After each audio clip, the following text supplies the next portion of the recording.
얼굴 보셔서 아시겠지만 오늘 컨디션이 좀 좋아 보여요? 좀 구려 보여요? 네? 면상에다 그런 얘기를 그렇게 참 못돼 처먹은 사람들이 많이 오셔가지고 보통은 이렇게 물어보면 아 너무 강사님 좋아 보여요. 그런데 지금 어떤지 구려 보여요. 제가 이제 큰 병원에 좀 다녀왔어요. 큰 병원에 다녀왔는데 제가 한 5, 6년 전부터 저한테 어떤 현상이 좀 있었냐면 제가 뭘 자꾸 까먹는 거예요. 이 기억을 잘 못하는 거예요. 뭐 사람 얼굴이라든지 뭐 숫자 같은 것도 기억을 잘 못하고 뭐 전화번호 이런 건 아예 못 외우고 차 번호도 잘 모르고 뭐 아무튼 잘 기억을 못 하더라고요. 근데 저는 제가 이상이 있다고 생각하지 않았어요.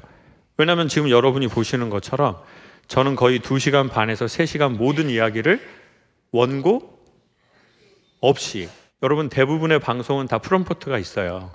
다 그거 보고 하는 거예요.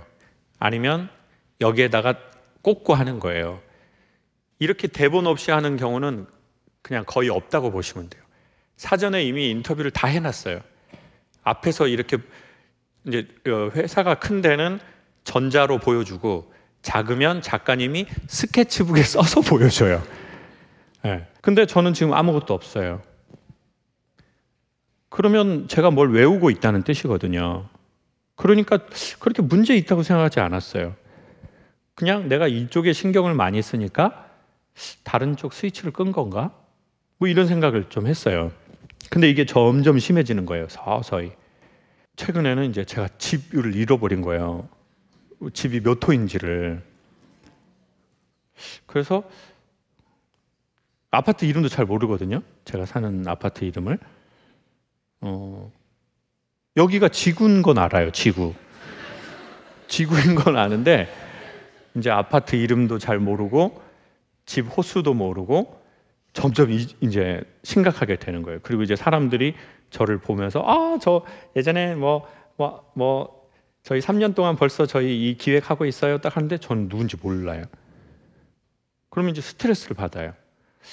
이걸 나 아는 체를 또 해야 되나? 그러면 이제 감정 노동을 해야 되잖아요. 난 모르는데 안녕하십니까 하면서 생각을 계속해요. 그래도 모르겠어. 그러니까 이제 사람 만나는 것도 불편해. 이런 게 계속 반복이 되니까 병원에서 검사를 받아봐야 되겠다 싶더라고요. 그래서 이제 큰 병원에서 뇌신경외과에 이제 가서 뭐 얘기를 쭉쭉쭉쭉 했는데 선생님이 치매일 수도 있다는 거예요. 제가 치매? 내가? 50인데? 이 생각을 했는데 제가 아는 스텝한테 내가 치매일 수도 있다는데 그랬더니 어떻게 해요? 이렇게 하는 게 아니라 우리 엄마도 쉬운 랩부터 시작했는데 주변에 그런 사람 있죠? 예? 그러니까 눈치 제로. 그냥 사람이 뭐라고 말을 해야 될지를 우리 엄마도 54세 시작했잖아요. 지금 요양원 가시는데 우리 엄마도 이 선생님이 너무 고맙게 제가 이제 온다고 미리 예약을 했는데 이제 선생님이 저를 조금 알고도 있었지만 이제 환자가 온다고 하니까 너무 고맙게 제가 한 강연 영상을 꽤 보신 거예요. 그래서 그날 진료하는 날도 보고 오셨대요. 그러면서 이제 선생님이 되게 이름 있는 선생님이신데 본인이 생각하기에는 물론 이제 MRI하고 펫을 찍어봐야 되겠대요. 뭐 단층 혈류 뇌에 들어가는 거랑 MRI를 찍어봐야 되겠지만 본인이 생각엔 제 강연을 들어보면서 느낀 건 1번 트라우마가 있는 것 같다. 어렸을 적에 이제 저희 아버지가 이제 그 그림 하시면서 이제 그림 많이 하셨거든요. 그림 하시고 이제 지역사회 환원하시고 그리고 이제 무소유 이루시고 이제 집에 와서 엄마하고 UFC 하시고 엄마 파트라슈 되시고 막 이랬단 말이에요. 근데 그거를 저는 고등학교 졸업할 때까지 본 거예요.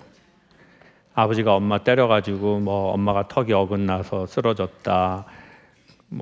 근데 이런 얘기를 들으면 극도의 스트레스를 받는 거죠. 그리고 여러분, 애들이요, 부모가 애들 앞에서 싸우잖아요. 애들은 자기가 잘못해서 부모가 싸운다고 생각해요. 착한 애들일수록. 사실 부모는 그 애 때문에 싸우는 게 아니거든요. 원래 지들끼리 싸우려고 하는 사람들이에요. 근데 애는 그걸 그렇게 생각 못 해요. 내가 잘못해서 싸우나? 그러면 이제 부모가 싸울 때 막 울면서 그런 애가 있어요. 엄마 잘못했어요. 제가 말 잘 들을게요. 제가 말 잘 들을게요. 싸우지 마세요. 우리가 말 잘 들어도 싸워요. 근데 이제 그걸 자기 잘못이라고 생각한다는 거죠. 근데 그나마 너무 고마운 거는 아버지가 엄마를 때리려고 할 때 엄마가 저를 얼른 도망가라고 했어요. 빨리 도망가라. 그럼 저는 막 도망가는 거예요. 그리고 뭐 이제 너무 춥잖아요. 애들이 어디 가기에는. 그때는 뭐 무슨 방 이런 게 없으니까. 그럼 뭐 이제 건설 현장 같은 데 가서 합판 밑에 이렇게 숨어 있죠. 한 1시, 2시 사이에 이제 엄마가 김미자에게 저를 찾아오라고 그래요. 막내 누나 김미자. 이름도 퀄리티 떨어지는 김미자. 그럼 김미자가 와서 이 춥고 무섭고 힘든 이 아이에게 뭐라고 해주면 좋겠어요? 무서웠지. 또는요? 괜찮아? 근데 김미자는 겁쟁이 같은 새끼. 그리고는 빨리 와. 이 겁쟁이 같은 새끼야. 네가 엄마를 지켜줘야지. 그러면 저는 이제 죄책감을 갖고 김미자를 따라가는 거예요. 김미자 어제 카톡 왔더라고요. 창호가 내가 지금 어디 등산 갔다가 내려와서 화장실인데 옆에 있는 사람이 김창옥 강사님 얘기를 하고 있는 거야. 똥 싸면서. 완전 황당. 뭐가 황당해? 그랬더니 아니 여기 여자 화장실인데 옆에서 말하는 사람 남자야. 그 김미자가 이제 그때는 저한테 이렇게 겁쟁이 같은 새끼. 그래가지고 이제 저는 이제 요런 과정을 고등학교 졸업할 때까지 했던 것 같아요. 그래서 선생님이 보기에는 그 트라우마가 원인이 1번일 것 같아요. 그리고 2번 원인은 여러분들이 엽서를 쓰셨잖아요. 그러면 이제 그 엽서들을 보면 주로 감사합니다, 고맙습니다, 강연을 들어서 좋아졌습니다, 이런 퍼센테이지는 20% 전후가 돼요. 나머지는 주로 뭘까요? 그렇죠. 고민 상담인데 누구에 대한 고민이 제일 많을까요? 맞아요. 가족에 대한 고민이 제일 많아요. 제일 많은 거는 남편. 강사님 어떻게 해야 되나요? 밥에 뭘 타야 되나요? 이런 거. 김자반. 나쁜 거 말고 김자반. 성경 김자반. 그거 맛있는 거 있어요. 그냥. 김자반. 나쁜 거 아니고요. 뭘 탈까요? 이런 고민이 제일 많고, 그 다음에 이제 자식, 그 다음에 이제 본인, 그 다음에 이제 회사. 어쨌든 다 고민이에요. 근데 이제 그 고민은 말입니다. 수없이 받았잖아요.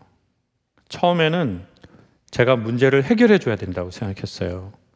근데 시간이 지나면서 제가 할 수 있는 일이 가장 중요한 게 뭐냐면 그분들이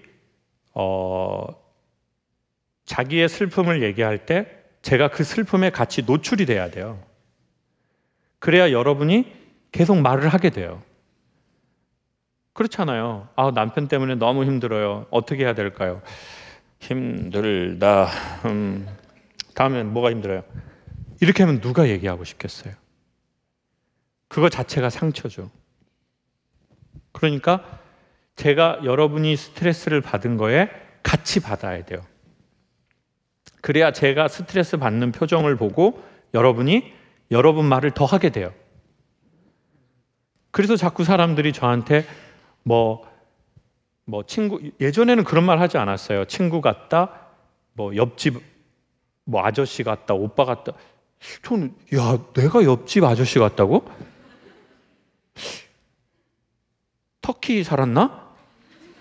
왜 나를 옆집 아저씨 같다고 그러지? 내가 한국에서 이렇게 막 그냥 전형적인 한국의 아저씨 느낌은 아닌데? 어디 살았는데 나한테 옆집 아저씨. 근데 그게 외모를 말하는 게 아니라는 걸 알게 된 거예요. 제가 뭔가를 얘기할 때 진심으로 듣고 그거에 대해서 슬프면 같이 아파하고 그러는 게 친근한 느낌인 거예요. 그러니까 저를 처음 본 사람들이 자기가 놀래요. 너무 저를 친한 척하고 그렇게 하는 자기를 보고 자기가 놀래. 맞다. 나 이 사람 처음 본 거지? 사람들이 다 저한테 좋은 얘기 그렇게 많이 안 한다고요. 그리고 다 이런 얘기예요. 강사님, 정말 강연 많이 봤어요. 제가 정말 이혼하고 3년 동안 강사님의 강연을 아침마다 봤습니다. 지금은 보지 않아요. 재혼했거든요. 지금은 남편이 너무 잘해줍니다. 그래서 강사님 강연은 더 이상 보지 않습니다. 엄청나게 많은 사람들의 고민을 들었을 거 아니에요. 그래서 저도 모르는 데미지가 누적이 됐다는 거예요. 그리고 그것은 그 트라우마와 반복된 해결되지 않는 장기간의 스트레스는 해마에 영향을 준대요. 근데 이 해마라는 곳이 기억력을 관장한다네요. 그래서 기억을 안 하려고 하는 게 아니라 찍어봐야 알지만 변형이 됐으면 기억을 못 하는 거래요. 부분적으로 계속. 그리고는 선생님이 또 얘기를 하시는 거예요. 사람의 머리는 시간이 지나면, 저는 제가 제 슬픔의 대부분을 얘기했거든요. 100%는 아니죠. 근데 제 슬픔의 대부분은 전 얘기했어요. 그래서 그게 많은 사람들에게 도움이 됐어요. 그래서 제가 해결된 줄 알았어요. 근데 선생님이 그러는 거예요. 몸이 기억하는 것 같아요. 머리 말고. 근데 이제 저는 내가 머리가 이해를 했기 때문에, 머리가 그거를 공감했기 때문에 오히려 내 과거의 그 얘기를 갖고 사람들과 이렇게 소통할 수 있기 때문에 난 거기에서 좋아진 거구나, 해방된 거구나 라고 생각을 한 거죠. 그러니까 사람들도 강연을 더 보고 조회수도 나오고 그랬겠죠. 근데 몸은 아닐 수 있다는 거죠. 제가 8, 9년 전에 그땐 정신과를 한번 갔었거든요. 그때는 너무 창피한 거예요. 사람들이 저를 알아볼까 봐. 왜냐하면 소통 강사가 정신과에 왔다고 생각해 봐요. 그땐 그게 너무 창피하더라고요. 너무 창피해. 근데 제가 예전보다 좋아졌더라고요. 제가 이번에 병원 갈 때는 깜짝 놀랐어요. 갔는데 최근에 그 부르의 명곡하고 라디오스타 했거든요. 집에 텔레비 없어서 못 보셨겠지만 여러분은 보셨어요? 그러니까 이제 사람들이 조금 더 아시는 것 같더라고요. 그래서 이제 병원에 가서 뇌신경과에 이제 항우울제 이런 거 이렇게 주는 거예요. 근데 이제 그런 걸 주는데 거기 선생님이 팬이라고. 자기 힘들었을 때 강사님 강연을 보고 좋아졌다고 항우울제를 처방을 해주면서 저한테 같이 사진을 좀 찍을 수 있냐는 거예요. 그래가지고 제가 그 항우울제를 끼고 이렇게 사진 찍었네요. 그리고 또 약국에 약 받으러 갔는데 거기 약사님이 또 약을 주면서 짜기 힘들 때 엄청 강사님 강연을 많이 봤다고 사진을 좀 찍어달라는 거예요. 긴가민가해서 10분을 지켜봤대요. 왜? 항우울제를 받으실 분이 아니라고 생각을 했기 때문에. 그것도 마스크 끼고 있었거든요. 약국이라 가지고. 또 그분하고 약국에서 또 사진을 찍었네요. 한 7명하고 사진을 찍은 거예요. 그리고 나서 알았어요. 내가 트라우마에 의해서든 오래된 스트레스에 의해서든 뇌 내에 뭔가 문제가 있어서 내가 이 병원에 왔다는 걸 7명하고 밝게 찍고 나서 알았어요. 이게 왜 저한테 놀라운 일이냐면 전에는 그게 너무 부끄러운 거예요. 예를 들어 우리가 그럴 수 있잖아요. 내가 선생님인데 우리 애가 문제가 생겼어. 내가 엄청나게 어떤 종교적인 신심이 있는데 내 아이가 문제가 생겼고 나는 이혼해야 될 상황이야. 내가 뭐 엄청나게 선배로서 사장으로서 누구로서 뭐 막 했는데 어느 날 자기가 말하고 살아온 삶과 너무 반대급부의 일이 나에게, 내 가족에게 내가 책임져야 할 상황에서 생겼어요. 그때 인간이 제일 먼저 이렇게 될 수밖에 없거든요. 근데 이제 그게 좋아진 것 같아요. 같이 사진을 찍은 거 보니까. 사진 찍고 나서 알았어요. 항우울제라는 걸. 근데 그게 그렇게 부끄럽지도 않더라고요. 그리고 오히려 저에 대한 이런 생각이 생겼어요. 내가 내 트라우마가 나는 말을 했기 때문에 좋아졌다고 생각했는데 내 몸은 좋아진 게 아니었나 보네. 그럼 이제 어떻게 해야 되지 이거를? 저 어떻게 해야 될지 모르겠어요. 딱 하나 안 게 뭔지 아세요? 이번 주에 이 결과를 받았으니 마침 이번 주가 여러분하고 만나는 이 시간이니까 여러분한테 이 사실을 얘기해야지. 그거 하나만 확실히 알게 됐어요. 그러면 뭐 제가 여러분한테 뭘 바랬겠어요? 이 얘기하면 뭐 병원비라도 하라고 뭐 돈을 준다든지 이제는 강연하지 말고 쉬어라. 제가 건물이 여러 채인데 좀 뭐 엠빵 하자. 제가 그런 거 해가지고 이거 했다고 생각해요, 여러분은? 얼굴 표정이 그렇다는 표정이네요, 지금. 고마운 거죠. 어떻게 해야 될지 어떻게 알아요, 제가.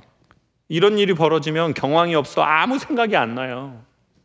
전 이런 걸 살짝 고대했어요. 제가 그랬어요라고 할 때 여러분이 동시에 막 어떡해 이럴 줄 알았는데 여러분이 아까 어떻게인 줄 알아요? 제가 항우울제를 받았어요. 이게 뭔 뜻이에요? 네가 그런 건 중요하지 않고 오늘 재미있게 강의해라라는 뜻이에요. 나 오늘 재밌는 강연 보려고 44,000원 내고 왔는데 저 새끼 약 처먹은 얘기를 또 하네. 나 진짜 이 새끼가 아주 그냥. 이거 하필이면 내가 돈 낸 기간에 이 새끼가 아주 그냥. 이 새끼 아주 그냥 아다리가 진짜. 근데 죄송해요. 환불은 안 돼요. 근데 확실한 거는 이 얘기를 할 만큼 같이 그 사람들하고 사진을 찍을 만큼 제가 8년 전과는 달라진 것 같아요. 우리는 자꾸 그런 생각을 하게 되잖아요. 나 열심히 살았는데. 나 열심히 살았는데 이 결과가 이게 뭐야? 어디다 말도 못하겠네. 그럼 내 인생은 헛산 거야? 나 엄청 힘들게 살아서 여기까지 왔는데. 근데 왜 이렇게 내가 어디다가 얘기하기 이런 일들이 나한테 생겨? 그러면 우리는 우리가 살아온 이때까지의 모든 삶을 부정하려는 나쁜 의식의 습관이 있는 것 같아요. 그거 하나 그랬기 때문에 우리가 살아온 모든 삶을 순간 부정하려고 한다는 거죠. 자기 자신에게든 타인에게든. 네가 그거 잘못했으니까 네 살아온 거 보면 넌 빠꾸야. 이렇게 비난을 하든지 자기 자신한테 그렇게 하든지. 근데 제가 오늘 여러분하고 생각하고 싶은 건 이거예요. 이건 이거고 저건 같이 해주면 안 돼요. 그렇지 않아도 힘없는데 좀 한 사람 다운되면 여러분이라도 좀 으쌰으쌰 해줘야지. 정말. 자, 다시 한번 할게요. 이건 이거고 저건 저거다. 왜 그 말끝을 그렇게 해요? 저거다. 이건 이거고 저건 저거다. 그러니 그 한 사건으로 본인이 살아온 삶과 상대방의 소중한 삶을 부정하지는 말아라. 그건 어디 말투예요? 여러분이 저에 대한 최소한의 따뜻한 마음을 갖고 있다고 확신하기 때문에 저는 얘기할 수 있는 거예요. 해답도 안 나고 결론도 없는 말인데 이게 너무 중요한 것 같아요. 어떻게 인생에 뾰족한 해답이 한 번에 보이고 내가 가야 할 길이 한 번에 보인단 말입니까? 아주 작은 불빛, 내가 걸어갈 정도만 되면 그거 보고 가야지. 갑자기 광명이 비치긴 어렵죠. 그리고 갑자기 눈이 밝아지면 눈은 시력을 잃게 돼 있거든요. 그러니 최근에 저처럼 나는 이런 사람이고 이런 역할을 했고 이런 성과를 냈는데 제 인생에 이런 일이 생기네요. 나 너무 자존심이 상할 수도 있고 너무 부끄럽다고 생각할 수도 있고 너무 억울하다고 생각할 수도 있고 너무 이해가 안 된다고 생각할 수도 있고 그리고 어떻게 신이 있는데 나한테 이런 일이 자꾸 왜? 우리는 그럴 수 있거든요. 그런 분이 오늘 혹시 오셨다면 이건 이것이고 엄청 기죽어서 말하는 거 아시죠? 저건 저것이다 하고 싶은데 저건 저것이다. 그러니 그 한 사건으로 자신이 살아온 모든 시간을 부정하지 마셔라. 아주 짧고 너무나 구체적이에요. 저는 어떤 사람일까요? 그냥 이런 사람이에요. 뭔 말인지 알겠죠? 네, 제가 더 이상 뭐 할 게 없어요. 네. 그냥 밑도 끝도 없이 자기 존재에 대해서 질문하는 그런 사람이다. 이런 말씀 드릴게요. 자, 근데 중요한 건 뭐냐면 내가 어떤 사람인지에 대한 인지가 생겼다는 건 제3의 자아가 생겼다는 거예요. 이거 되게 중요한 말이에요. 나에게 빠져 있으면 내가 안 보이거든요. 근데 나는 어떤 사람일까라고 하는 건 나에게서 나와서 나를 보려고 하는 인식의 첫 되게 중요한 힌트거든요. 근데 이래야지 나를 객관화해서 봐야지 내 삶이 좋아질 수 있어요. 그러니까 우리는 감정을 느끼지만 내 감정에 빠져 있으면 감정의 해소가 잘 안 돼요. 자기 연민에 빠져 있는 자기 사람은 남하고 사이가 조금 쉽지 않아요. 근데 이분은 나는 어떤 사람일까요? 라고 물어봤어요. 이미 자기의 인식 세계가 자기에게서 나와서 생겼기 때문에 할 수 있는 질문이에요. 선생님이 의지를 표명했다는 거예요. 의지를. 에? 성경에 나오는 얘기인데 종교적인 내용은 아니고 제가 보편적인 내용으로 설명을 해볼게요. 예수님이 이렇게 지나가는데 사람들이 막 몰렸어요. 근데 예수님이 제자들한테 이렇게 말해요. 야, 누가 내 옷을 만졌는데 그 사람 좀 데리고 와. 그러니까 제자들이 이렇게 말하죠. 아이고, 예수님 사람들이 너무 많아가지고 그냥 예수님하고 사진 찍으려고 인스타에 올리려고 그런 거 한 겁니다. 그랬더니 뭐라 그러냐면 아니야, 내 몸에서 능력이 나갔어. 그 사람 찾아와. 그때 혈루증이라고 몸에서 피가 빠져나가는 병을 앓고 있는 여자분이 이렇게 한 거예요. 정말 찾아왔어요. 자, 이게 뭐예요? 선생님이 요즘 말로 하면 뭐냐면 구독, 좋아요, 알림 설정을 한 거예요. 그 사람이. 아니, 내가 정확하게 말할게요.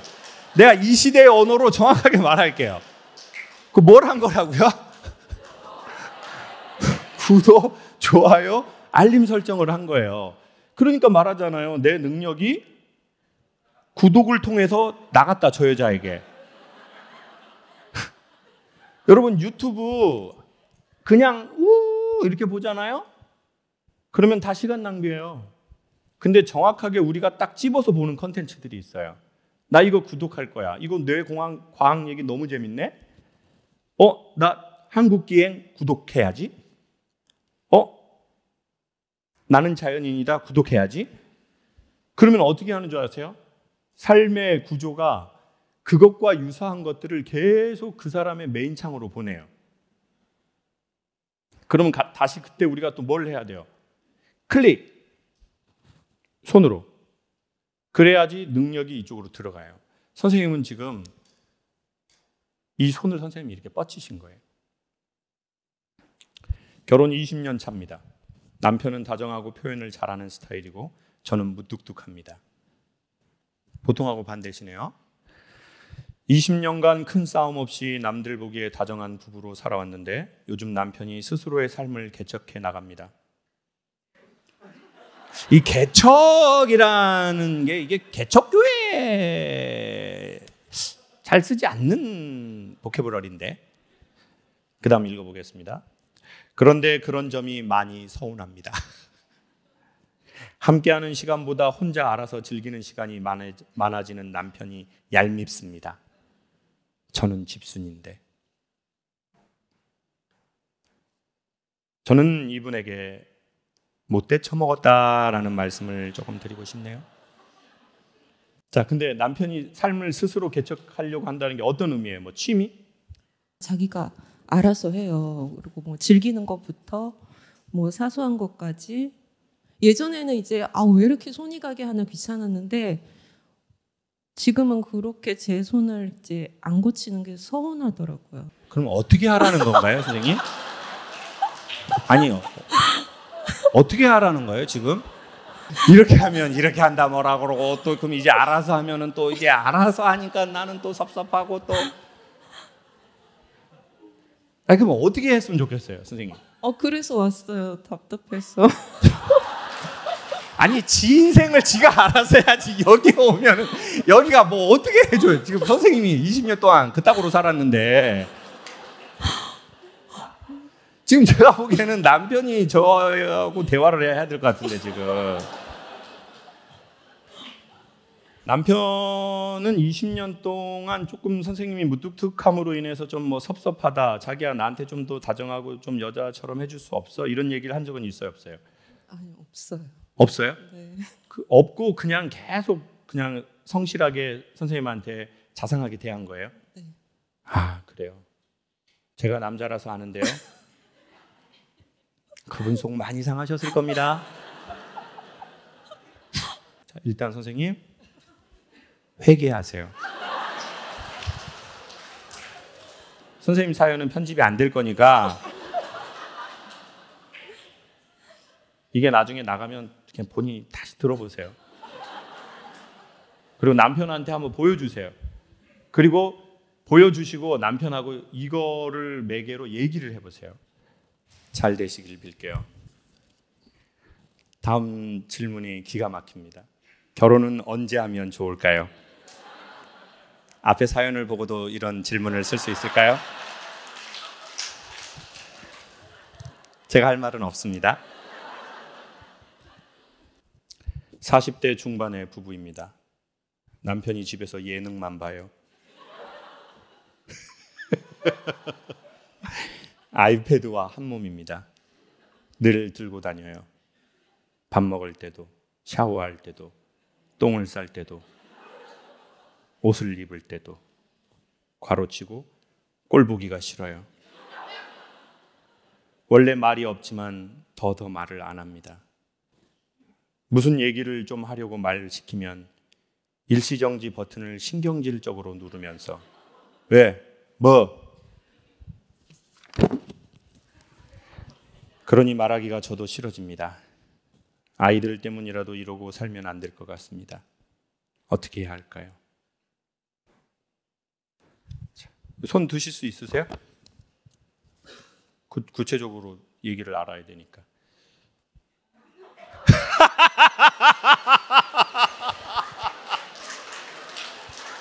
아까 그분의 여동생이네요.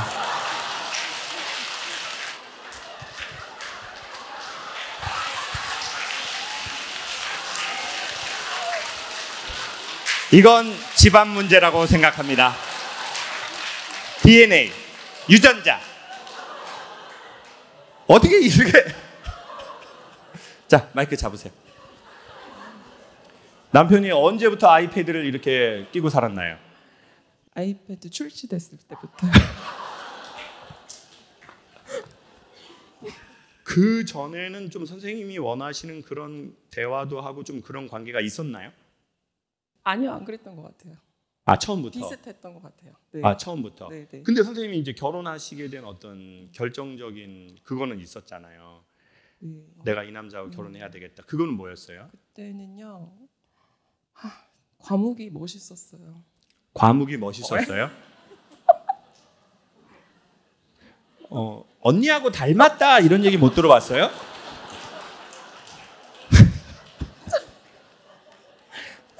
제가 아는 어떤 언니는 20년 동안 또 그렇게 해놓고 지가 그때는 20년 동안 과묵이 멋있어 놓고 이제 그 남자가 말을 하기 시작하니까 너 왜 말을 해? 왜 말을 해?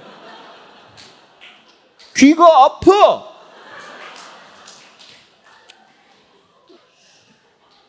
이런 분이 있거든요. 그러면 남편은 변한 건 아니네요. 맞아요, 맞아요. 똑같아요. 똑같아요? 네, 똑같은데 항상 날 좀 내버려도 하는 느낌이에요. 항상 이 사람. 너무 이럴 거면 결혼을 왜 했지? 막. 언니보다 더 심각하다고 생각합니다. 언니는 그나마 회개라도 하려고 그러는데 지금 동생은 지금 뭐 회개의 기미도 안 보이고. 아니 근데 뭐 이렇게 생각해 봅시다. 이게 뭐 아내의 문제 이런 개념이 아니잖아요. 누구의 문제다 이런 개념이 아니고 남자분들에게는 또 이렇게 설명을 할게요. 남자들이 여자랑 그러니까 연애는 할 줄 아는데 여자랑 같이 사는 거를 모르거나 낯설어 하는 경우가 있는 것 같아요.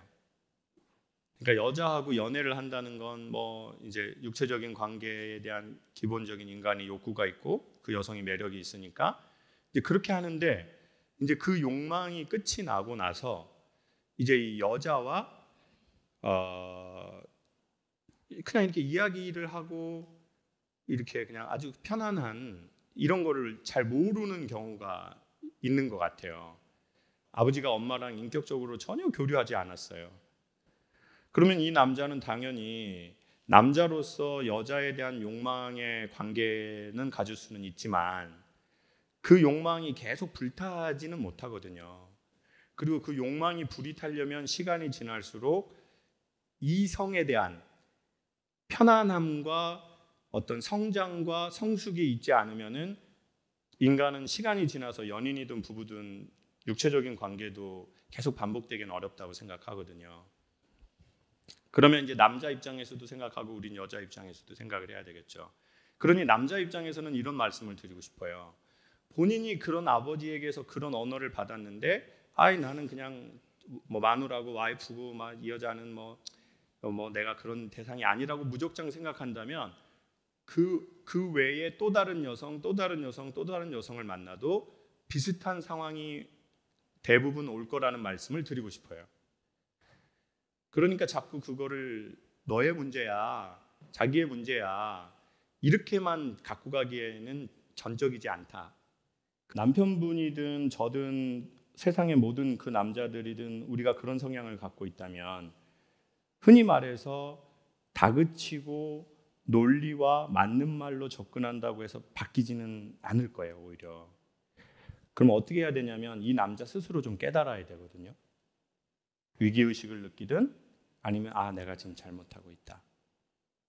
이런 걸 본인이 깨달아야 돼요. 그리고 제가 보기에는 선생님이 그 얘기를 많이 하는 걸수록 남자는 그러면 내가 그 역할을 못하고 있다는 걸 반드시 생각해요. 여기 현장에 오신 남자분들 몇 분 얘기 제가 진짜 꼭 너무 듣고 싶어요. 마이크를 우리 남성분에게 한번 줘보세요. 남편분이 좀 왜 그러신다고 생각하세요? 뭘 해야 될지 모르는 거예요. 뭘 해야 될지 남편이, 모른다. 아, 내가 자식에게 뭘 해야 될지. 그렇죠. 사람은 자기가 본 거 이외에 더 넓어지기는 쉽지 않잖아요. 아, 그러니까 내가 뭘 해야 되는지 잘 몰라 그렇죠. 하시는 것 근데 같다. 그거를 누군가가 좀 친절하게 가르쳐 주면 되는데 아, 아내라는 입장은 거기서 곱게 나오진 않잖아요. 그렇죠. 오늘 누구랑 오셨어요? 와이프랑. 아, 곱게 얘기하지 않는 그분하고 오셨네요. 오케이. 알았어요. 여기까지. 좋아요. 감사해요. 마이크를 우리 가죽 자켓 입으신 젊은 남성에게 한번 부탁드릴게요. 선생님 결혼하셨어요? 갔다 왔습니다. 아, 갔다가 왔어요? 네. 좋아요. 그럼 선생님 입장에서는 저 남편분 얘기를 들었는데 왜 그런 거 같고 좀 어떻게 했으면 좋겠어요? 집에서 어떤 재미를 못 찾은 것 같아요. 선생님 경우도 그러셨어요? 네. 제가 어쨌든 제가 다 모든 것을 해야 된다라는 생각 때문에 일단 제 목표는 경제적인 거를 많이 충족시켜 놓는 거다. 그 생각을 많이 했기 때문에 집에 가면 거의 녹초가 됐던 것 같아요. 아, 그래요. 옆에 여자친구분 되시는 거예요? 네. 만나신 지는 얼마 되셨어요? 3년 정도 됐어요. 프로포즈는 하셨어요? 아직 안 했어요. 오늘 한번 하실래요? 내가 처음 만났을 때 그때 지나고 계속 시간 지나면서 더 좋은 여자라고 많이 느끼고 있고 뭐든지 원하는 거 다 해주고 싶다. 왜 거기서 힘이 없어요? 쉽다. 아, 이렇게 뭐예요? 이거? 열심히 잘 사랑할게. 나랑 같이 평생 같이 밥 먹자.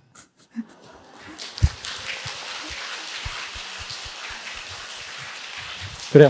여자친구도 한마디 하세요. 그래, 평생 같이 밥 먹자.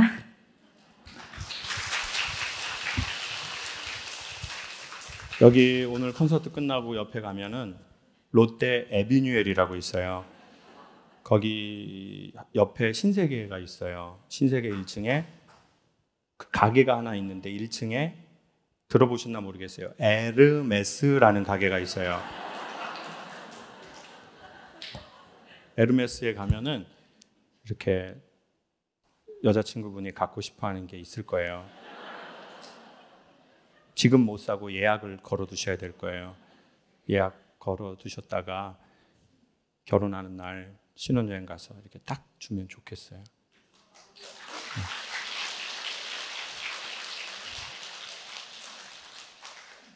거기서 에르메스에서 열쇠고리 주세요라고 하면 돼요. 그러면은 그 에르메스 열쇠고리에다가 같이 살 집 키 이렇게 걸어가지고 이렇게 그만큼 사랑하시죠? 그만큼 사랑한대요. 두 분 사이좋게 평생 잘 사시라고 박수 한번 주십시오.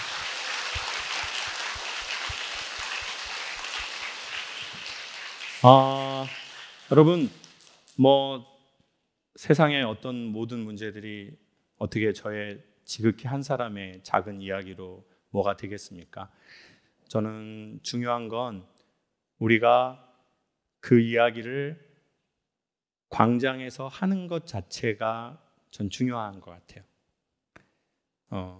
해결이 안 될 수도 있고 아니면 해결이 될 수도 있고 아니면 객관적으로 바라볼 수도 있다고 생각하는데 진솔하고 진정 어리고 위트 있는 마음으로 우리의 사는 이야기들을 한다는 것이 저는 그게 의미 있는 물꼬를 트는 거라고 생각합니다.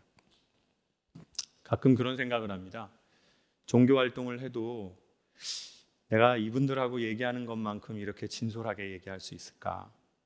어쩌면 저희는 종교단체에서 할 수 없고 벌어지지 않는 일들을 종교를 떠나서 서로의 사회적 위치를 떠나서 오직 그냥 사람이라는 인간이라는 그냥 우리의 순수한 이름과 얼굴로 그런 이야기들을 나누고 있다고 생각합니다. 저는 갱년기 2부가 거의 다 지나가고 있습니다. 그래서 조금씩 회복을 하고 있고 제3도 좀 정리를 했습니다. 재산 말고 제3. 재산 말고요. My life. 이렇게 정리하고 있어요. 그래서 30대보다 40대보다 지금이 되게 고맙고 좋습니다. 욕심을 조금 놓고 제가 할 수 있는 양의 일만큼만 하려고 하고 있습니다. 돈을 어마무시하게 많이 번다면 욕심을 부리고 살아볼 것 같은데 제가 강의를 해가지고 어마무시하게 돈을 많이 벌 수 없다면 저는 균형 잡힌 삶을 살아야 되겠다는 생각이 좀 많이 들었습니다.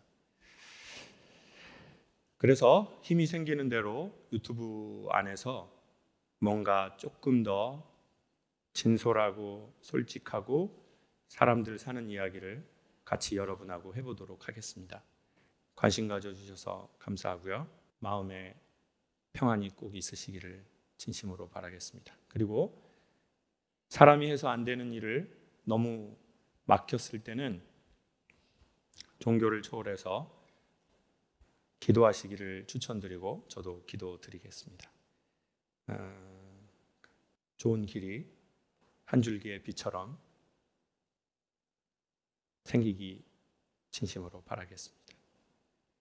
남편분이 아이패드로 제 강연을 보면 좋겠습니다. 감사합니다. 오늘 저는 갑자기 이제 과거를 막 생각하는 일이 있었어요. 제가 이제 남산 쪽에다가 아주 조그만한 라이브를 하려고 이제 스튜디오를 얻었거든요. 그 스튜디오를 얻었는데 거기는 어떻게 되는 거냐면 이제 들어갈 때 출입문이 그 세콤 같은 거 아시죠? 그 세콤 같은 게 있어서 키를 대고 가야 돼요. 근데 문을 탁 닫으면 그냥 잠겨버려요. 카드를 항상 대야 돼요. 비밀번호가 없는 거예요. 근데 거기가 이제 남산 막 이렇게 달동네 같은 데여서 차를 댈 수가 없어요. 근데 이제 제가 차를 이제 이렇게 딱 골목에 댔어요. 그리고 번호를 두고, 그리고는 거기에서 이제 뭐 볼 일이 있고 이제 준비를 씻고 준비하고 나오려고 아침에 좀 일찍 나왔거든요. 근데 어떤 아저씨가 차를 빼달라는 거예요. 그 차를 빼줬죠. 막 머리 막 이렇게 해가지고 나오면서, 그리고 이제 추리닝 입고 위에 그냥 티셔츠 하나 입고 이제 머리 안 말린 채로 막 나왔는데 문이 잠겨버린 거예요. 오늘 콘서트가 있는데 밑에는 아디다스 황금 추리닝 그거하고 위에는 그냥 티 하나만 입고 있는데 머리도 안 말리고, 그리고 핸드폰도 없고. 그래서 이거 어떻게 해야 되나? 머리가 막 이제 돌아가기 시작하는 거예요. 그리고 저 아저씨는 왜 그때 왔을까? 근데 별 생각이 막 나는 거예요. 그 추리닝으로는 도저히 강연에 올 수가 없어요. 황금색이거든요. 몇 시인지도 몰라요. 여기 시간이 2시인데 장소가 어딘지도 몰라요. 그냥 강남만 알고, 저희가 매번 바뀌거든요. 그러다가 이제 건물이 3층이니까 배관을 타고 올라가려고 그랬거든요. 그럼 배관을 타고 올라가려고 배관을 이렇게 흔들어 보니까 뉴스에 나오겠더라고요, 제가. 3층이니까 이렇게 떨어지는 걸 생각해 보니까 여기는 안 되겠는데? 별 생각을 막 어떻게 했을 것 같아요? 여러분이면 어떻게 하시겠어요? 그런 상황에서? 네? 세콤에 전화가 없는데 어떻게 전화를 해요? 세콤에 이렇게. 근데 시간도 모르겠는 거예요. 이게 2시인지 3시인지. PD는 저한테 몇십 통 했을 거예요, 전화를.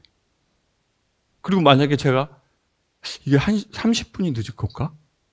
그럼 오늘 300분인데 이분들이 날 엄청 걱정하게, 아니 그냥 환불해 주려고 막 뭐라고 할래나?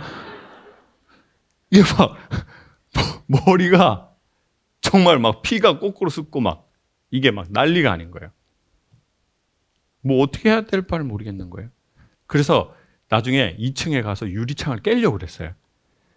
그래서 2층에 유리창을 깨고 3층으로 올라가려고. 근데 그것도 안 되겠는 거예요.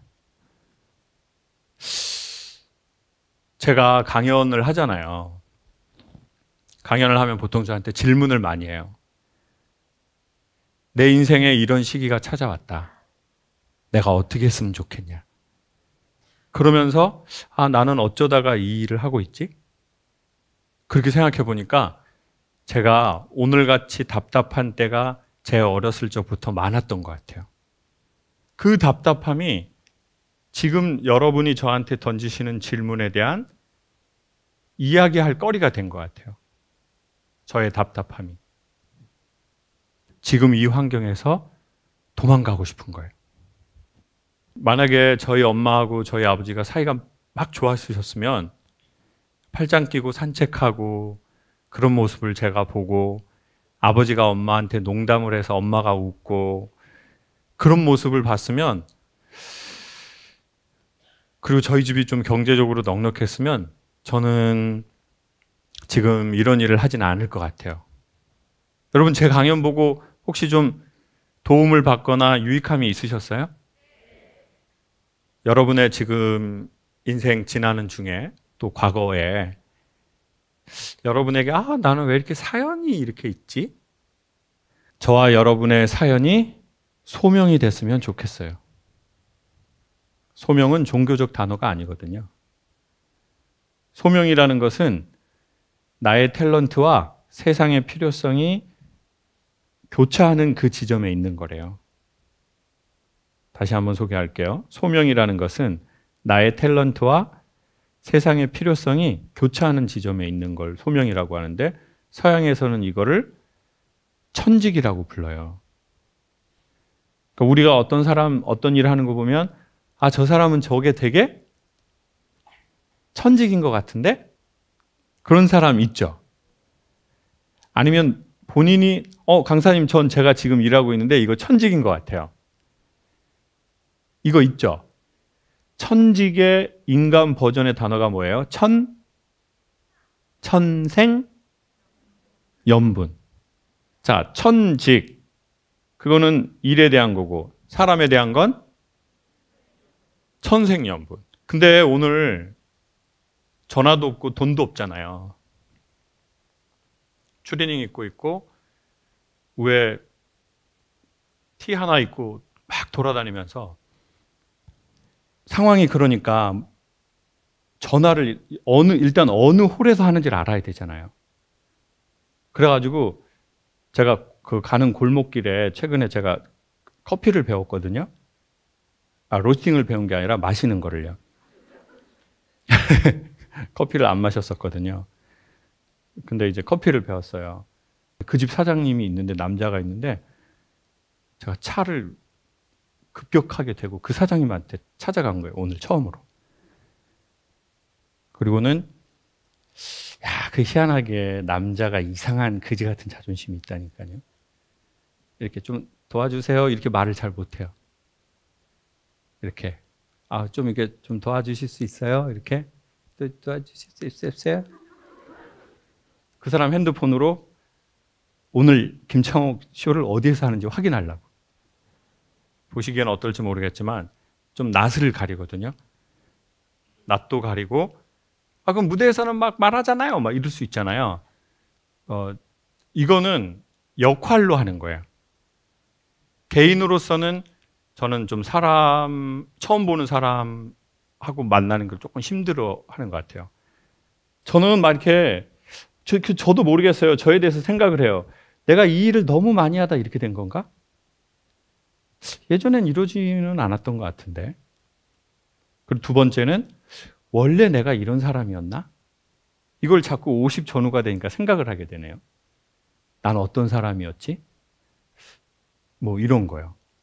예전에는 그냥 이런 거 생각 없이 막 그냥 이렇게 막 달려온 것 같거든요. 근데 그 말 나오기가 너무 어려운 거예요. 저 같은 기질의 인간은. 아마 여기도 그런 사람이 있을지 몰라요. 자기가 남을 도와주는 건 되게 기쁘게 도와주는데 남한테 나 이거 좀 도와줄 수 있어? 이 말하기가 너무 어려운 사람이 있을 거예요. 그쵸? 손 들어보세요. 나는 그런 거 어려워요. 자, 손도 이렇게 들어. 지금 더 중요한 게 뭔지 아세요? 진짜 심한 인간은 아예 들지도 않았다는 거예요, 지금 이 안에서. 남 도와주는 건 기꺼이 해주면서 남한테 도움을 구하는 걸 되게 어려워하는 사람이 있어요. 저는 제가 그러는데 왜 그럴까 생각을 해봤거든요.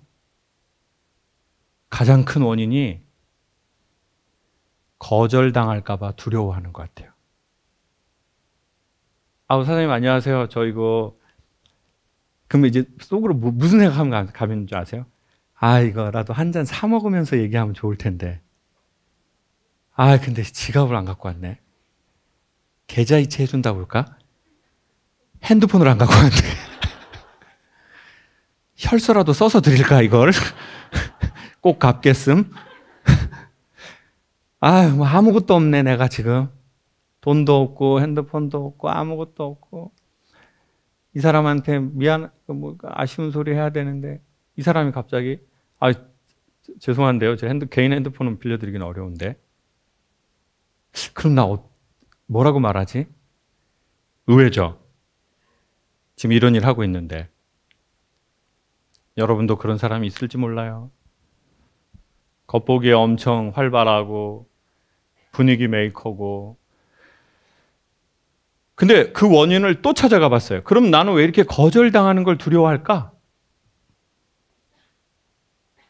왜 그럴 것 같아요, 우리 인간들이? 거절을 너무 많이 당해봐서. 거절을 너무 많이 당해봐서. 누구에게 거절당했을까요? 네? 부모님? 저희 둘째 누나 같은데요, 느낌이 약간? 누나, 나야, 미경이 누나 왔어? 매형하고 헤어진다더니 왔네, 오늘?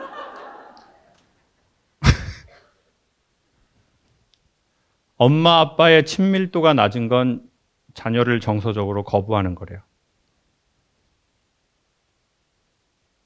집에 오면 안 좋은 분위기 연출되는 거.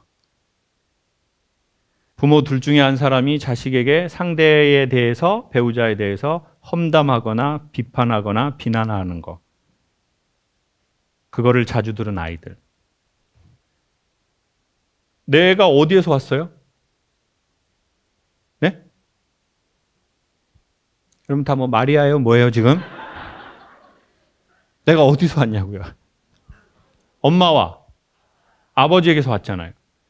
근데 아버지가 엄마를 욕하고 엄마가 아버지를 욕한다고 생각해 보세요. 그러면 이 존재에 그냥 혼동이 시작되는 거예요. 내 존재의 부정. 그리고 어떤 집은 아유, 네가 남자였어야 되는데. 네가 남자였어야 돼. 그래서 너 이름이 말자야. 여자는 끝이라는 뜻이요. 어떤 할머니, 그런 할머니가 있었어요. 아이고, 네가 태어나갖고 내 아들이 고생을 한다. 아이고. 그러면 이 아이는 뭐가 돼요? 나 아무것도 잘못한 게 없어. 나 태어났는데 나 때문에 누가 힘들대. 그것도 내 부모가. 내 아버지가 내 엄마를 욕하고 내 엄마가 내 아버지를 부정한다고 생각해 보세요. 그리고 두 분이 자꾸 다투는 모습을 보는 그 환경에서 자랐다고 생각해 보세요. 돈이 없는 건 추억이 될 수 있거든요. 그럼 막 돈 없을 때 얘기하잖아요.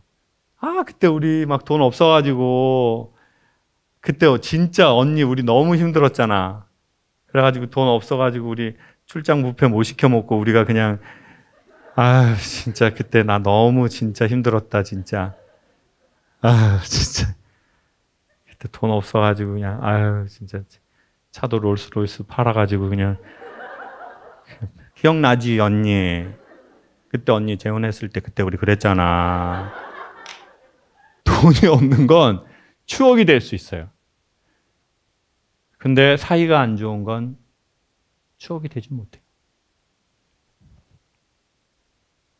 그러니 저는 자꾸 뒤집어 가보니 뭔가 제가 좀 거부당한 시간을 오래 보낸 것 같아요. 엄마 아빠를 원망하지는 않습니다. 다만 그렇다는 걸 확인하는 것뿐입니다.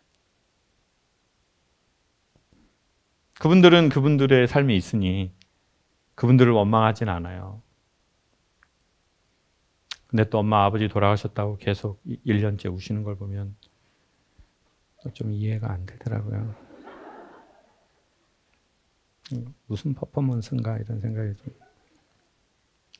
내가 알 수 없는 그 세계가 있구나. 그래서 여러분, 제가 하고 싶은 말은 인생을 살다가 오늘 저처럼 그런 날이 올 수 있거든요. 돈도 없고 누구랑 연락할 수도 없고 뭔가 사회를 살면서 내가 살아는 나가야 되겠고 그때 대단한 구원자가 필요한 게 아니라 살짝의 도움이 우리를 살릴 수 있거든요. 그러려면 어떻게 해야 돼요? 영어로 하면 Can I help you? 제가 10년 전에 들었던 말이에요. 택시에서 급하게 내리느라고 내리다가 가방에 있는 물건이 쏟아졌어요. 여성분 한 분이 오시더니 저에게 Can I help you? 라고 말하시더라고요. 이게 뭔 말이지? 왜 나한테 도와주겠다고 하지? 그죠? 한국 사람입니다. 사람들한테 뭐라고 해야 된다고요? 근데 목소리 꼭 그렇게 해야 되겠어요? 도와주세요!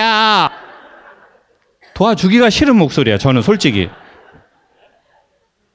조금만 도와주실 수 있으시겠어요? 저 핸드폰 이거 한 번만 써도 될까요? 제가 사정이 이러이러해서 이거 한 번만 확인하고 싶어서요. 그래서 그분이 너무 고맙게 이거 쓰세요. 제 핸드폰이에요. 근데 문제가 뭔지 아세요? 내비가 없잖아요. 그러니까 이것만 거기서 보고 거기서 찾아와야 되는 거예요. 남산에서 여기까지. 옷이 다행히 차에 트렁크에 있는 거예요. 제가 아침에 추리닝 입고 나왔거든요. 그래가지고 그걸 입고 이렇게 찾아오는데 어딘지 모르겠는 거예요. 그래서 또 어떻게 할게요? 또 옛날 제 성격은 주유소 가서 물어봐야 되는데 그러면 주유라도 하고 물어봐야 되는데 돈이 없잖아요. 그래가지고 차를 대충 대놓고 저쪽 주유소에서 택배 아저씨가 있더라고요.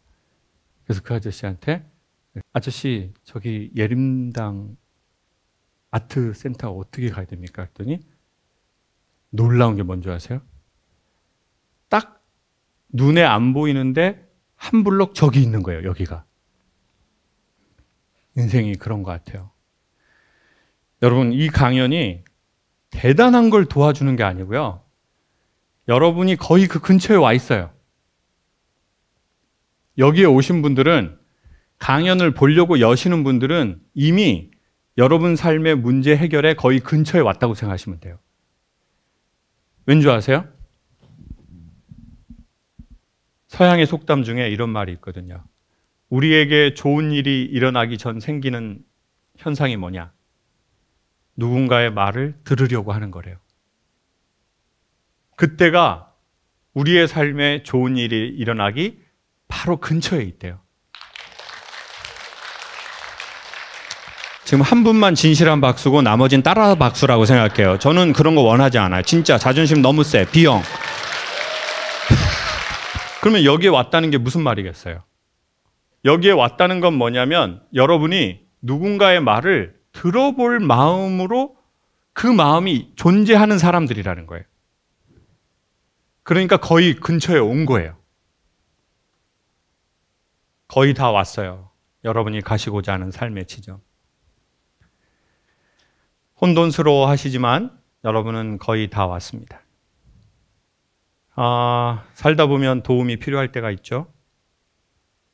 돈이 없을 때가 있고 긴급한데 어떻게 살아야 될지 모를 때가 있죠. 내가 뭔가 가용할 수 있는 이게 하나도 없다고 느낄 때가 있어요. 그게 돈이든 사람이든. 근데 참 놀랍게도 핸드폰 없이 이렇게 차 타고 오는데 살짝 고요한 거예요. 왜냐하면 핸드폰 없이 이렇게 다녀본 적이 없잖아요. 어느 날 모든 게 우리에게 끊어졌다고 생각하면 잠깐 불안하긴 하지만 그 느낌으로 좀 가만히 있어 보는 것도 좋을 것 같아요. 그러면 어쩌면 훨씬 더 삶의 본질을 보실 수 있게 될지도 모르겠어요. 그리고 또 우리에게 필요한 것은 그때 도와달라고 살짝 소문을 내미는 거죠. 근데 우리는 전에 너무 많은 거절을 당했으면 또 거절당할 때 과거에 거절당한 게 서로 진동하거든요. 그래서 상처받기 싫으니까 우리는 도와달라고 얘기 못할 때가 있거든요. 그렇지만 용기를 내서 손을 내밀면 좋을 것 같아요. 성경책에 이런 비슷한 사건이 있더라고요. 종교를 떠나서 이 사건을 소개할게요. 성경에 예수님이 제자들하고 막 어디를 가는데 사람들이 몰려들었어요. 근데 예수님이 제자들한테 이렇게 말하는 거예요. 누가 나를 만졌는데 그 사람 좀 데리고 오라는 거예요. 그러니까 제자들이 아이고 누가 만지냐고 이거 지금 사람이 너무 많아가지고 아마 이렇게 스친 걸 거라고. 그때 아니라고. 누가 나를 터치했다고. 그 사람 데려오라고 그래요. 찾아서. 근데 제자들이 정말 찾아보니까 어떤 여자가 나타난 거예요. 이 여자는 혈루증이라는 병이 있거든요. 몸에서 피가 빠져나가는 거예요. 피는 뭐예요? 사람에게? 생명이에요. 어느 날 보면 갱년기에 들잖아요. 몸에서 계속 피가 빠지는 것 같아요. 내가 좀 깍대기만 남은 것 같아. 예전엔 열정도 있고 의지도 있고 뭐도 해보고 싶고 근데 어느 날 보면 내 몸에서 뭐가 다 빠져나가는 것 같은 시기가 찾아오더라고요. 저는. 그때 이 여자가 마지막으로 살려고 저 사람이 사람도 고치고 죽은 사람도 살린다니까 근데 이제 인맥이 없으니까 뭐 그냥 평범한 사람이니까 살려고 그 예수님 이걸 딱 터치한 거예요. 예수님을 터치했다는 게 뭐예요? 현대의 언어로 소개하면 예수님 구독, 좋아요, 알림 설정을 한 거예요. 그러니까 그 다음 기사가 뭐예요? 나에게서 능력이 나갔다. 어떻게 해야 능력이 나가요? 구독, 좋아요, 알림을 설정해야 능력이 나가는 거예요. 자, 이게 무슨 말이냐? 이게 삶의 구조인데요. 여러분, 저하고 요즘 이제 우리나라 사람들 거의 다 유튜브 하거든요. 인스타그램도 하는 사람 많아요. 근데 저하고 여러분하고 우리 모든 각자의 메인 창은 다 달라요. 컨텐츠가. 그리고 우리는 유튜브 컨텐츠가 수천만 개인데 저 밑에까지 내려서 볼 수가 없어요. 우리는 그냥 우리 메인 창에 뜬 거랑 연계되는 거 보통 몇 개에서 몇십 개를 봐요. 근데 왜 다른 거죠? 우리의 메인 창에 떠 있는 컨텐츠들이 우리가 구독한 게 달라서 우리가 알림을 설정한 게 달라서 우리가 좋아요를 누르고 심지어는 그거 안 해도 우리가 방문한 데를 빅데이터는 다 알아요. 그리고는 우리가 방문한 거랑 유사한 거를 보내줘요. 삶하고 똑같아요. 우리의 마음이 나 그거 많이 보지 않을래. 나 이거 나 내 의지로 나 눌렀어. 삶은 기막히게 안다니까요. 우리가 어디를 왔다 갔다 하는지, 우리의 마음이, 우리의 생각이. 그리고 그것의 새로운 버전과 그것의 친구를 우리에게 보내요. 김창욱 TV만 보지 마시고요. 제가 보기에 진짜로 이건 거듭 말씀드리지만 하나의 채널만 보면 되게 위험해요. 오은영 선생님 거 좀 보세요. 솔직히 좀 많이 봤거든요. 어떤지? 좋아요. 그거 보면 그거 여러분이 구독하면 서울대학의 최인철 교수님 소개해 줄 거예요. 최인철 교수님은 참 저는 원래 그렇게 심리 얘기하고 뭐 누구 남 잘 분석하는 사람 저 개인적으로 그런 사람이 제 가족이 되는 것이 별로거든요.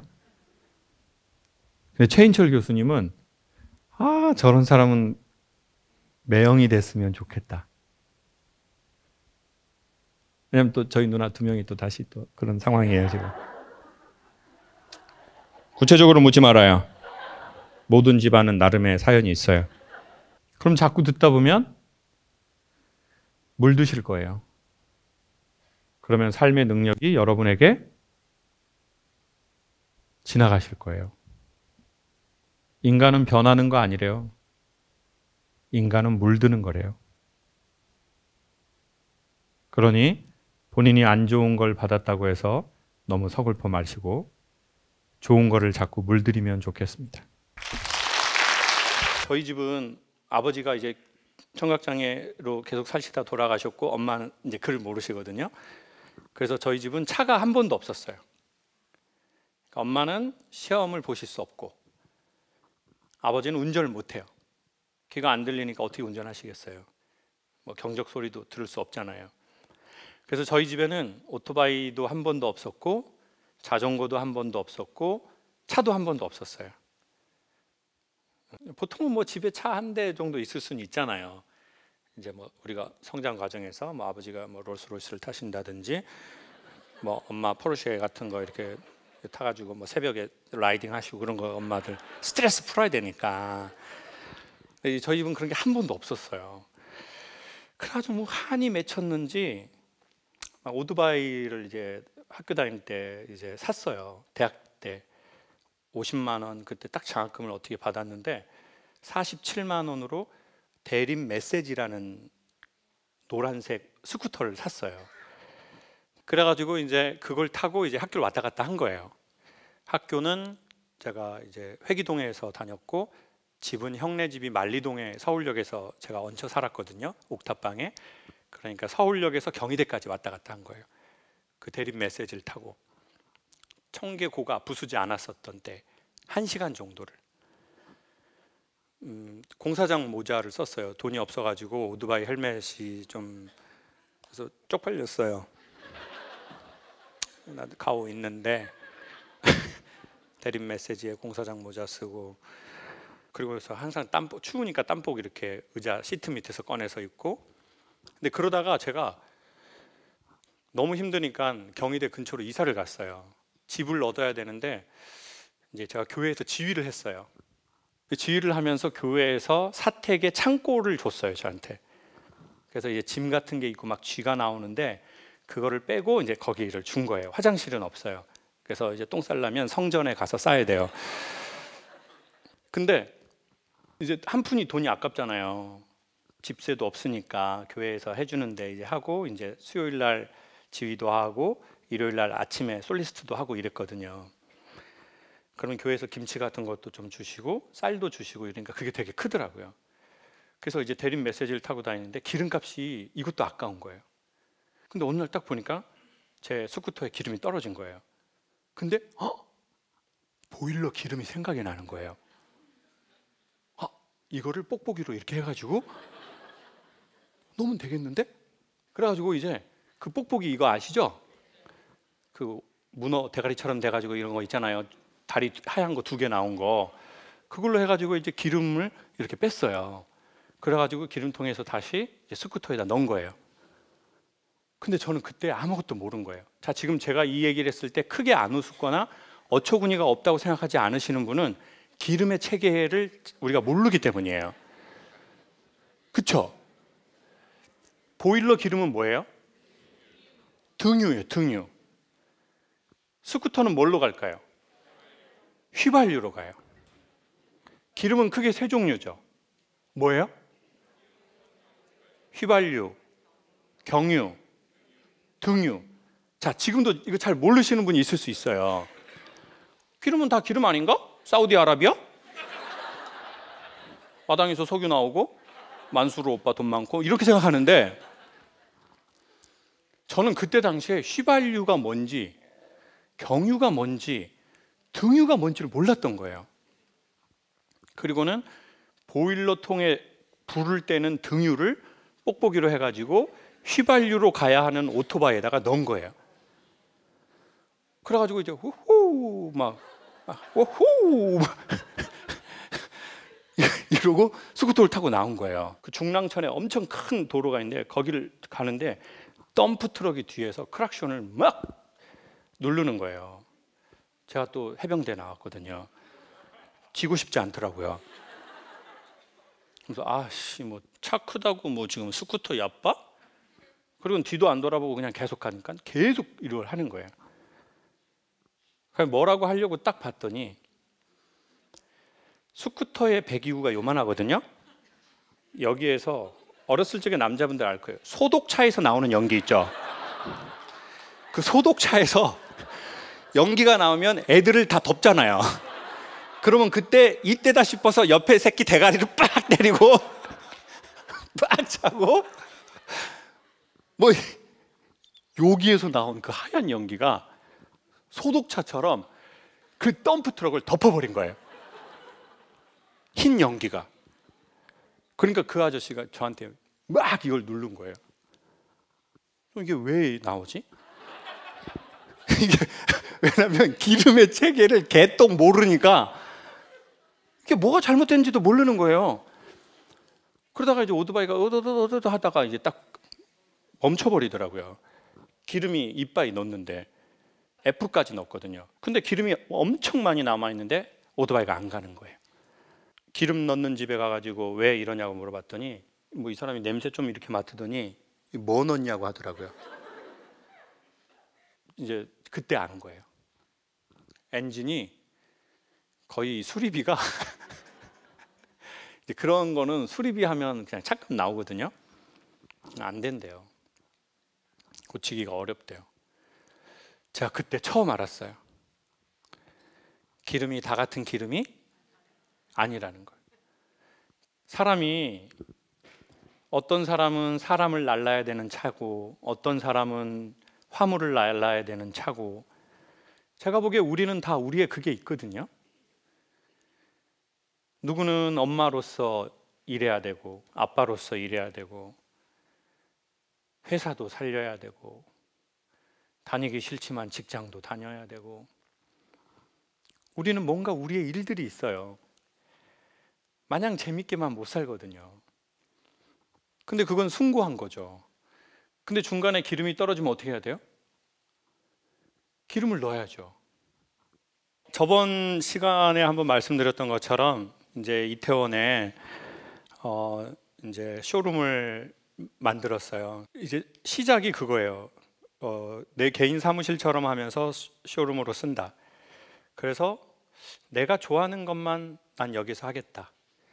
진짜 나만을 위한 그 공간, 나만을 위한 아이템, 그런 걸 하겠다. 그러면서 이제 제 눈에 들어오는 걸 사기 시작했어요. 그래서 이제 뭐를 샀냐면 주유기를 샀어요. 여러분 웃음하고 표정이 저 또라이 새끼 저거. 뭐 그 주유기를 뭐 팔겠어요? 그런 용도가 아니라 제가 보기엔 너무 그 디자인이 예쁜 거예요. 외국 빈티지 주유기예요. 새 건데 한 5, 60년 된 빈티지 주유기. 근데 희한하게 그게 눈에 들어오는 거예요. 그냥 솔직히 그 주유기는 제가 처음에 딱 직관적으로 정말 예뻐서 산 거거든요. 근데 단순하게 예쁘다라고 표현할 수 있지만 내 안에 뭔가 있는 것이 형상화된 느낌인 거예요. 어떤 의미냐면 당신은 어디에서 주유하냐는 거예요. 당신의 삶에서. 근데 그 쇼룸은 제 주유소 같아요. 그래서 제가 좋아하는 것만 갖다 놓는 거예요. 그래서 사람들한테 여기에서 무슨 물건을 팔고 그러기 이전에 거기 오실 때 한번 당신은 어디에서 주유하시는지 생각해 보면 좋겠다. 여기는 김창옥의 주유소다. 내가 좋아하는 찬장이 있고 내가 좋아하는 물건들로 그걸로만 내 돈 안에서 다 채워놨어요. 보통은 빈티지가 많아요. 그래서 나는 미감을 좋아하는 것 같다. 나는 여기에서 일할 때는 좀 신나요. 여기에서 일할 때는 추운데도 좀 입고 싶어. 이게 나의 충전이다. 이게 내 기름이다. 그래서 슬로건 약간 뭐 갤러리는 아니지만 당신은 어디에서 주유하세요? 그걸 이제 여러분이 초대해서 그러면 그 주유기에서 사진 찍으실 만할 거예요. 그게 막 알려지잖아요. 그럼 저는 오일 회사 광고 들어왔으면 좋겠어요. 당신은 어디에서 주유하세요? S-오일. 좋은 기름이니까. 저도 대가리가 없는 놈은 아니거든요. 근데 너무 중요한 주제인 것 같은 거예요. 이걸 보면서. 근데 우리는 보통 자기가 무슨 기름으로 가는지 모르나 봐요. 기름이라고 다 똑같은 기름이 아니거든요. 여러분, 돈이라고 다 똑같지 않거든요. 쉼이라고 다 똑같지 않아요. 각각의 자기의 영혼에 맞는 자기 기름이 있는 것 같아요. 내가 뭘 넣을 때 충전이 되는지. 이걸 아는 사람들이 복이 있습니다. 그럼 제가 여러분에게 여쭤볼게요. 강사님, 저는 저의 기름의 장르를 알아요. 저는 등유로 태워서 저는 일하는 사람이에요. 아니에요, 강사님, 저는 경유라 가지고 주로 화물차인데 무거운 짐을 실어서 저는 화물로 가서 저는 제 인생에는 제 삶의 경유가 뭔지 알아요. 누구는 아니에요, 저는 휘발유로 가요. 강사님, 저는 제가 뭘로 움직이는지를 알게 된 것 같아요. 저는 그거를 딱 주유하면 사람도 실어 나를 수 있고 짐도 실어 나가요. 에어컨도 나오고 되게 괜찮아져요. 그걸 나는 명확하게 내가 알고 그걸 계속 정기적으로 주유한다라는 분 손 한 번만 들어주세요. 한 대한민국 우리는 한 얼마 정도 되는지 너무 궁금해요. 자, 손 이렇게 한번. 야, 이거 봐보세요. 여러분, 이거 여러분 한번 손 드신 분 봐봐요. 우리가 지금 5%도 안 돼요. 우리 30, 40, 50인데 내가 뭘로 주유해서 가는지 우리 지금 모르고 있는 거예요. 자, 그러면 우리 아시는 분 너무 궁금한데 우리 마이크 한 번만 이쪽으로. 어떤 일 하세요 혹시? 이제 꽃 플로리스트로 시작을 새로 하고 있는 중이에요. 하고 있는 네. 중이에요. 선생님은 제가 이 이야기를 할 때 나의 주유는 뭐구나 딱 생각나셨죠? 네. 그게 뭐예요? 저는 그 사람들한테 기쁨을 주는 걸 보는 걸 좋아하는. 내가 뭘 거를? 했는데 네. 사람들이 되게 좋아하는 기뻐하는 걸 볼 때 네. 그게 그게 선생님의 저한테- 주유가 딱 되는 거죠. 네. 예를 들면 선생님이 꽃을 예쁘게 만들었어요. 네. 그래서 사람들한테 줬는데 막 너무 좋아해. 네. 그럼 그 모습을 보는 게 그렇게 된다는 거죠. 네. 근데 사람들이 구려해. 그럼 어떻게 돼요? 아니, 어디서 이런 거지 같은 꽃을 그냥 돈만 비싸게 처받아 먹고 나이도 젊은 사장이 그냥 예를 들면, 죄송해요, 너무 극단적인 예라서. 근데 좀 방송은 좀 극단적으로 가야 좀 재미난 게 있어서 죄송해요. 조금만 이해해 주세요, 여러분. 죄송해요. 그러면 어때요? 그러면 한 번씩 진짜 크게 그 화장실 한번 가야 되는. 화장실 가서 울어야죠. 담배 태우면서 전에 포프리 쇼라는 쇼를 한 7, 8년 했잖아요. 사장님하고 1년에 한 번씩 직원들을 전진대회를 해줘요. 그러면 어느 섬에 아니 이게 바닷가에 리조트를 빌려서 하는데 사장님이 저한테 이러는 거예요. 교수님 나 여기 이거 우리 딱 1월 1일 되면 요 소원단 요 등 띄우거든요. 그러면 저쪽 저 지평산 수평산 끝에 우리 직원들 나 숨겨놨어요. 불꽃이 war라고. 그리고는 얼마에 했을 것 같아요? 나 이거 15분 동안 쏴보는데 얼마에 하셨어요? 했더니 뭐 4,000짜리를 2,000 해버렸어요. 내가 15분짜리를. 그리고는 이제 직원들은 아무도 몰라요. 거기 담당자고 이제 저만 알고 사장님만 아는 거예요. 그러면 사람들이 카운트를 해요. 셋, 둘, 하나, 뭐 해피 뉴 이어 하고 이게 소원 등을 올려요. 그러면 사장님이 여기서 이제 워키토키로 이 부장 쏴. 그러면 이제 거기서 폭죽을 이 직원들만을 위해서 계속 쏘는 거예요. 15분을. 사람들이 난리가 나죠. 우리들만 있는 해안인데 거기에서 대표가 직원들만을 위해서 계속 폭죽을 쏘는 거니까. 그럼 막 쏘면 사람들이 어떻게 해요? 핸드폰을 꺼내가지고 막 폭죽 찍고 막 자기 이렇게 해서 찍어요. 근데 한 300~400명이었는데 사람이요. 유일하게 한 명만 폭죽을 안 봐요. 누가 폭죽을 안 봐요? 그 사장님은 그럼 뭘 보고 있을까요? 직원들 표정만 보고 있더라고요. 그때 알았어요. 아, 저 대표님의 폭죽은 직원들 표정이구나. 그리고는 직원들 표정을 보는 모습을 옆에서 이렇게 되게 보게 됐어요. 그러니까 사람마다 자기의 폭죽이 달라요. 선생님의 폭죽은 사람들이 곤란해하거나 어려워하거나 할 때 선생님이 서비스를 하고 그리고 사람들이 좋아하고 도움을 받는 그 표정을 보는 게 선생님의 폭죽인 것 같아요. 그게 선생님의 주유라는 걸 20대 때에 정말 럭키하게 알게 되신 것 같아요.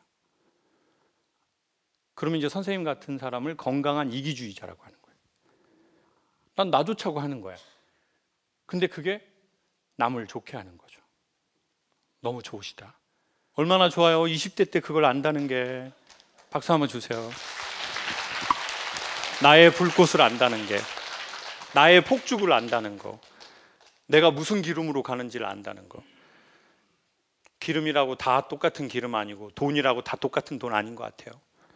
한 분만 더 해볼까요? 저는 한 20년 넘게 이제 영어 회화 강사를 하고 있고요. 학생들을 가르치면서 제가 아는 거를 학생들한테 알려줬을 때 학생들이 조금씩 발전해가는 모습에 되게 감동도 느끼고 희열도 느끼고요. 오늘 왜 이렇게 다들 목소리가 좋나요? 배우 클래스 같네요. 그다음에 이제 저희 딸이 지금 이 김창옥 교수님 제가 계속 그 유튜브에서 계속 보니까 한번 선생님 얼굴을 직접 뵙고 와라. 그래서 직접 보니까 어떻나요? 너무 멋있어요. 선생님이. 땡큐. 그리고 세 번째로는 저희 친구들. 사람들하고 이렇게 대화하면서 기쁨을, 에너지를 느끼는 사람이거든요. 그러니까 의사소통이 되면은 너무 기쁘고요. 자기 혼자 말만 하는 친구들이 있으면 에너지가 너무 빨려요. 자기 말만 하고. 네, 자기 말만 하고 제가 무슨 저 말하는 거 아니죠? 지금? 아니에요, 선생님 아니에요. 아니 나 너무 찔리네 나 순간. 아니에요, 선생님. 저는 그렇게 생각하지 않아요. 선생님이 말씀하신 걸 경청하게 되고 경청하고 있는데 선생님이 이렇게 뻘쭘하게 사람들이 있는 거를 봤다고 생각하시고 막 이렇게 오버하시는데 안 그러셔도 될 것 같아요. 정말 너무 경청해서 듣고 있거든요. 박수도 치고 선생님.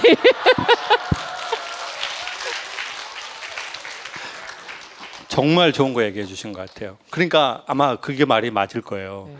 왜냐하면 사람이 어떤 얘기를 했을 때 여러분이 그 얘기가 자기한테 진짜 오면 그 여운의 시간이 있거든요. 그 여운의 시간을 갖고 있는데 어쩌면 전 그거를 못 참는 것일지도 몰라요. 그리고 그 이유는 이제 너무 이제 저희 그 성장 과정에서 아무래도 뭔가 딱 싸우고 나서 그런 분위기 아시죠? 뭐 말도 없고 그거. 그러니까 이제 거기에 대한 이거를 빨리 이걸 해야 되는데 그런 제 아마 조바심이 있을 거예요. 행복하셨으면 좋겠어요. 아니, 저희한테 근데 행복을 많이 주시거든요. 저 김창호 그 TV 보면서 되게 많이 힐링도 하고 계속 보니까 저희 딸이 안 되겠다, 엄마 빨리 선생님한테 보내야 되겠다. 그래서 저에 대한 따뜻한 느낌을 이렇게 교감 선생님 같은 느낌으로 받긴 처음이고요. 너무 감사. 근데 정말 좋은 소스 같아요. 이거는 제가 두고두고 좀 생각을 할 화두가 될 것 같아요. 제가 그 멋져가 하는 게 약간 병적으로 있어서 제가 이제 리얼 김창옥 뭐 이런 제목으로 웬만하면 실시간으로 소통도 안 하고 제가 그냥 저 혼자 진짜 이렇게 기도하듯이 말하고 재미없어도 여러분 이게 제 치료나 시작하는 거다. 내가 재미없는 이 순간을 내가 직면하고 대면하는 그 힘을 내가 좀 치료를 나는 스스로 해야 된다. 이제 그래서 그 리얼 김창옥 아직 정하지 못했는데 되는 대로 제가 꼭 소개를 할게요. 그러면 강연과는 조금 다른 맛의 그거를 아마 이제 근데 그건 진짜 순수 저를 위해서 하는 거예요. 그걸 꼭 하도록 하겠습니다. 제 치료나 제 훈련을 위해서. 사람은 정서에 허기가 지면 배가 고프다고 착각을 한대요. 즉 영혼이 목이 마른 건데 배가 고프다고 느끼는 거래요. 그게 옷이 없다고 느끼든 신발이 없다고 느끼든 가방이 없다고 느끼든 뭔가 그릇을 바꾸고 싶든 그걸 나쁘다고 말하는 게 아니라 우리가 헷갈려 하는 거죠.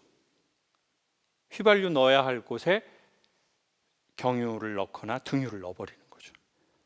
그래서 불완전 연소가 되다가 엔진이 망가져 버리는 것 같아요. 진짜 우리가 원한 것은 어쩌면 술이 아니었을지도 모릅니다. 진짜 우리가 원한 것은 택배가 아니었을지도 몰라요.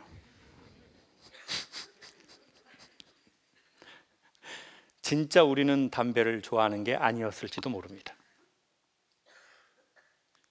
진짜 우리가 좋아하는 것은 게임이 아니었을지도 몰라요.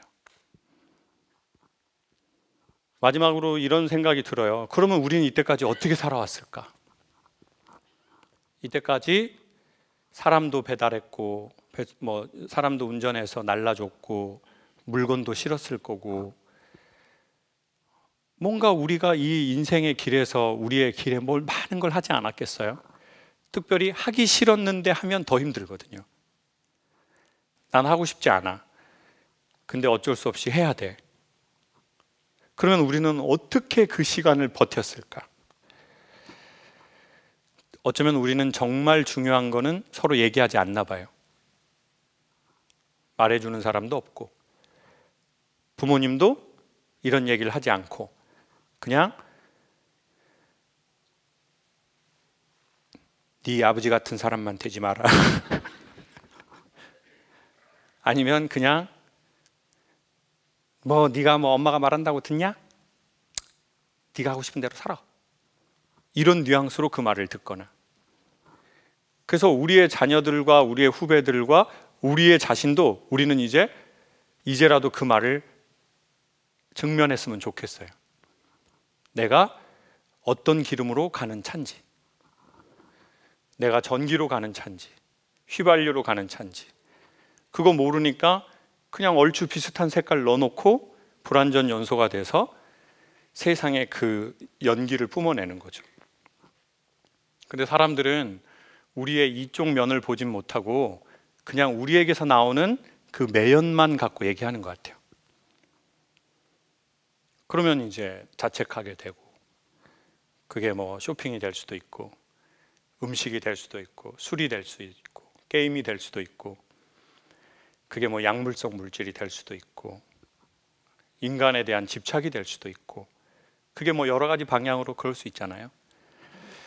어쨌든 저와 여러분의 기름을 알았으면 좋겠고 저는 S-오일을 찍었으면 좋겠습니다. 오늘 혹시 S-오일 관계자분 안 계시다면 오일뱅크로 넘어가도록 하겠습니다.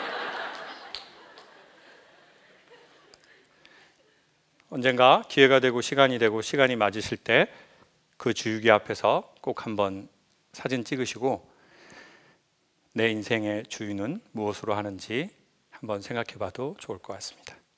감사합니다.